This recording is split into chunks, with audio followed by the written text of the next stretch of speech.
Hey everybody.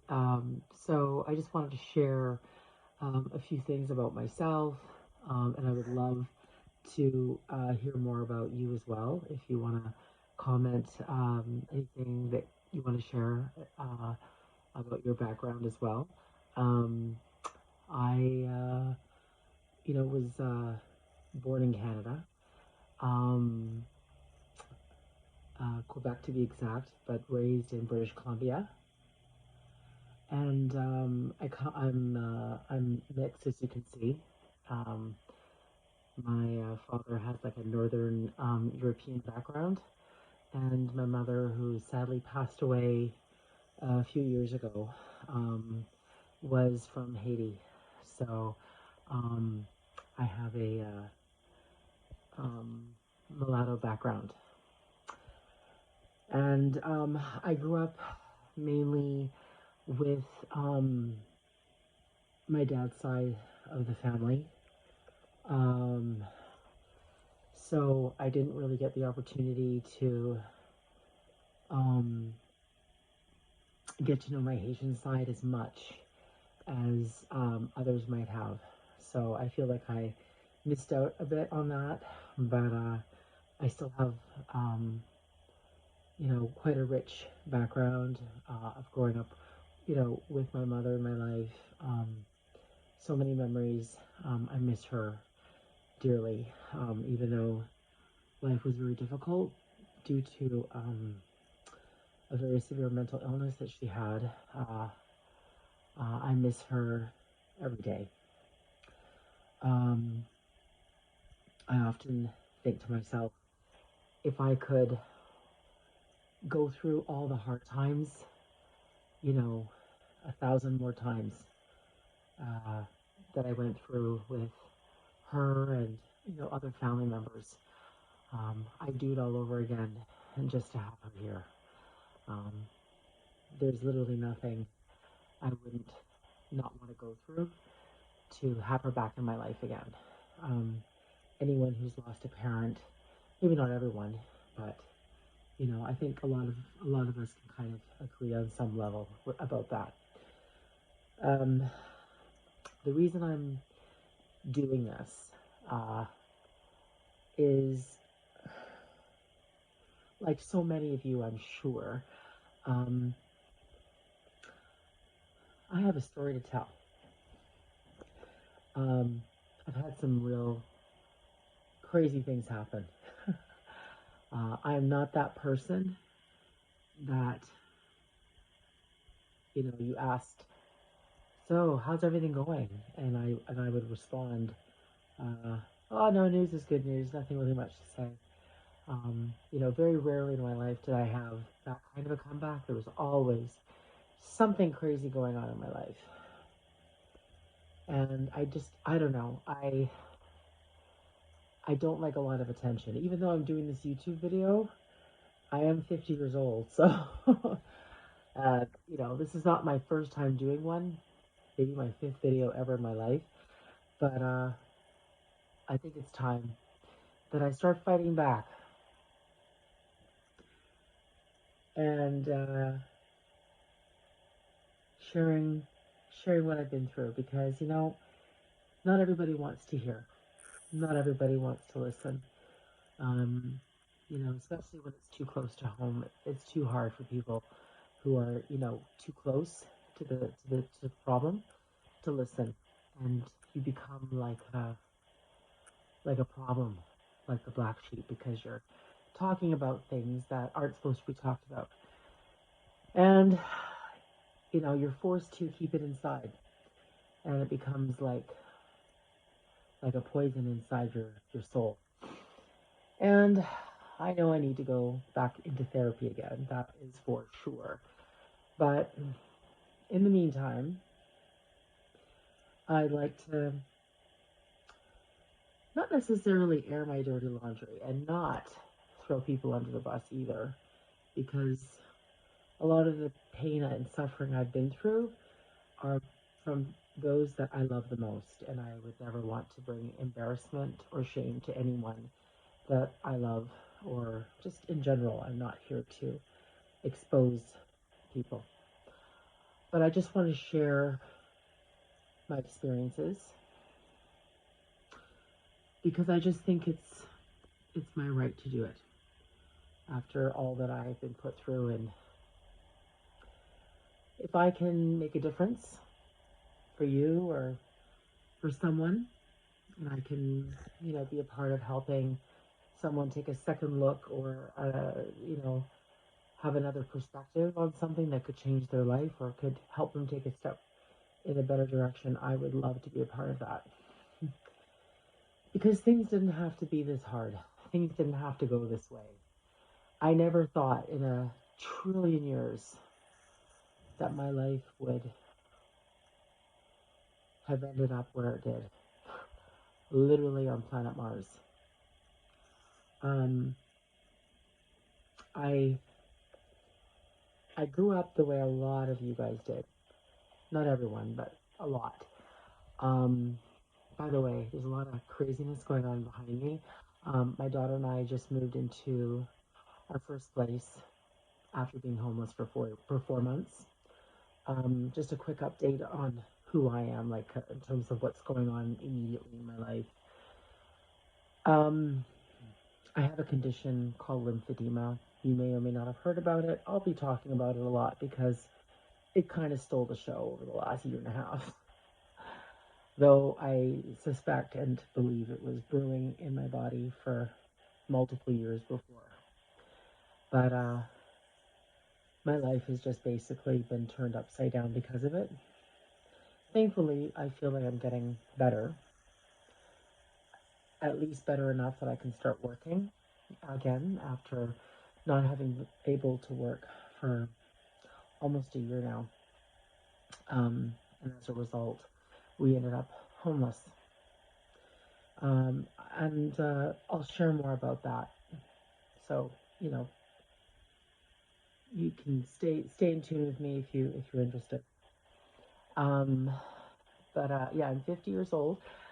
I can't believe I'm saying that. I don't feel 50, although in some ways I do. But I don't know. It's just a number, honestly. It really is. Like to all of you, it really is just a number. Even though physically I probably feel it. But um, I'm on a quest to get to the root of it, of my condition, and defy the experts who say that there's no cure. They might be right, but the stubbornness in me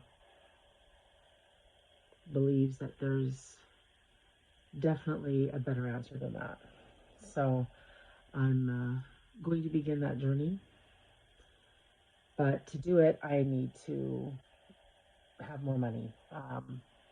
To really do what needs to get done, I need to upgrade myself financially so I can get the best care. So I'm fighting for my life. I'm fighting to get back what was lost and go beyond that for the first time. Have a body that I've never had before, one that really functions well and that won't throw me under the bus. And I'm fighting for my daughter as well so that she can have a mother that, is all in every way. I've been through literal hell and back with certain people that entered my life, both as a child and also as an adult.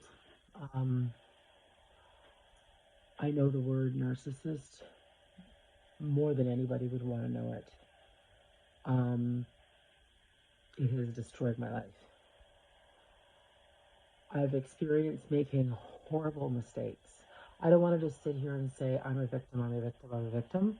I've made some really, really bad mistakes. But at the time, I didn't know. I just didn't know. And sometimes you can be sucked in to people's charms and you don't realize what's happening until it's too late. So I think that's one thing I would really like to do here is speak up about that. to help people take a really good look at what they're bringing into their life, because sometimes um, there are warning signs, and if you are aware of it beforehand, you can sometimes stop the damage from uh, getting to an explosive level. So I have a few missions, in doing this video, and I hope that you'll look at me, if you're younger than me, I hope you'll look at me as an auntie figure, an older sister, a mother figure, whatever you want, but I'm here to support, I'm here to help. And I'm also here to learn, because clearly I've made a few boo-boos that I'd like to not continue to do. So advice is welcome, as long as it's made with, kindness. This is not a place for ripping people apart. So I've definitely done that enough to myself. Yeah. So, I don't want to make this video too much longer, but I was kind of starting in on something, and I'll just quickly wrap it up by saying, I grew up like a lot of people in North America. Apple tree in the backyard, you know, uh, safe home. Um, it was a different type of dynamic because I didn't have both parents. I grew up with my grandparents and my father mainly in my home, and I would visit my mom, which was kind of different. And I don't know how deep I want to go about that, but you know, I was in a divided household, but a loving environment. I was an only child for the first 13 years of my life, and I didn't like that. Like, I wished I had a sibling. I really, really wished I could have a sibling.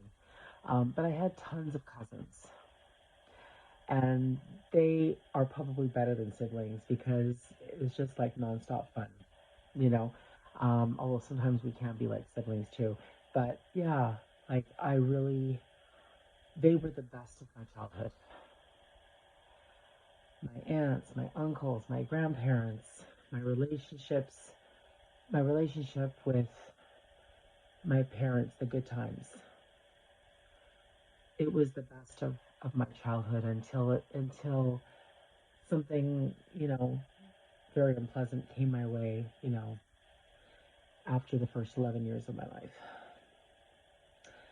And things changed after that. But I often drive my car down to my first elementary school in Vancouver, and I'm just filled with so much sadness. They're supposed to knock it down because it's a very old building. It's been up since maybe the 50s or maybe even earlier than that, maybe the 40s, who knows? It's a really old building, but they still have it there. It's deserted, but it's still there as a landmark in the neighborhood. And when I go there, I just feel the presence of my childhood, and I just fall into tears. I go there and I cry. I sit on the stairs of the schoolyard and I just cry because that was a time period where I actually felt safe.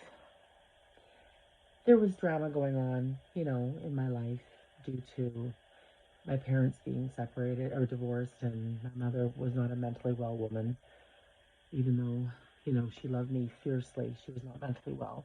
So there was a lot that comes with that, with mental health. But I never felt more safe in my life than I did those first 11 years of my life.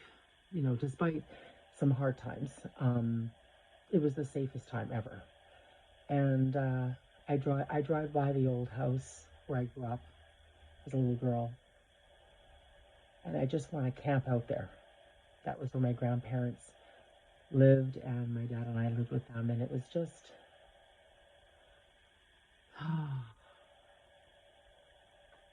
bliss. It was bliss. I would literally give anything if only there was a time machine. There's got to be a time machine only there was a time machine, I would use it and I would go back to that time and I'd relive it. And I crave it sometimes so deeply that it almost hurts. I think a lot of Gen Xers feel that way. I've noticed. You just deeply want to go back into that time, you know? And there's nothing we can do. We can't. So, you know, maybe I can just relive it through memories. Um, so I appreciate that even though there was some rough times as a little one, you know, with certain things that happened that I don't want to jump into because it really is very private. Um, there was a lot of happiness, a lot of love. And to any family that may be watching this, I want to say thank you. Thank you for contributing so much love to my childhood, um, and to my youth, you know, because you are a part of the dearest part of my life. And